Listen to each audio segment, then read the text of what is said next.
জাতীয় রাজস্ব বোর্ড অর্থাৎ এনবিআর এর আবারও শুরু হয়েছে কলম বিরতি।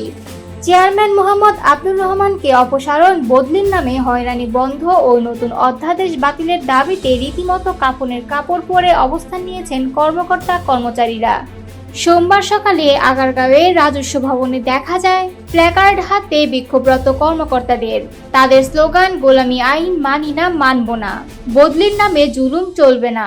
আন্দোলনের নেতৃত্ব দিচ্ছে এনবিআর সংস্কার ঐক্য পরিষদ।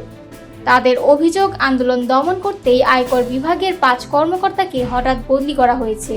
এমনকি যোগদানের জন্য ন্যূনতম সময়ও দেওয়া হয়নি। সরকার এরই মধ্যে এনবিআরকে 2 ভাগে ভাগ করে আলাদা বিভাগ গঠনের ঘোষণা দিয়েছে। যদিও বলা হয়েছে এনবিআর বিলুপ্ত নয়, বরং এটিকে আরও স্বাধীন ও বিশেষায়িত করা হচ্ছে। এই ব্যাখ্যায় আন্দোলন কিছুদিনের জন্য থামলেও চেয়ারম্যানের অপসারণ এবং হয়রানিমূলক বদলির অভিযোগে আবারও রাস্তায় নামলেন কর্মকর্তারা। ঐক্য পরিষদের দাবি, সম্পূর্ণ শান্তিপূর্ণ পরিবেশে আন্দোলন চললেও রাজস্ব ভবনের আশপাশে সভা সমাবেশ নিষিদ্ধ করা হচ্ছে। অভিযোগ রয়েছে, এনবিআর এর গঠিত নতুন সংস্কার কমিটিতে তাদের কোনো প্রতিনিধিত্ব নেই, এমনকি আলোচনা করা হয়নি। তারা বলছেন, যারা শুরুতে অধ্যাদেশকে স্বাগত জানিয়েছিলেন তারাই এখন কমিটিতে।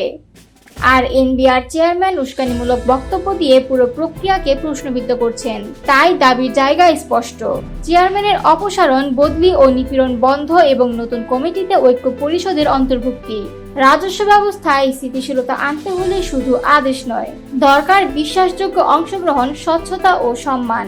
সেখানে জোরের বদলে সংলাপই হতে পারে টেকসই সমাধানের পথ।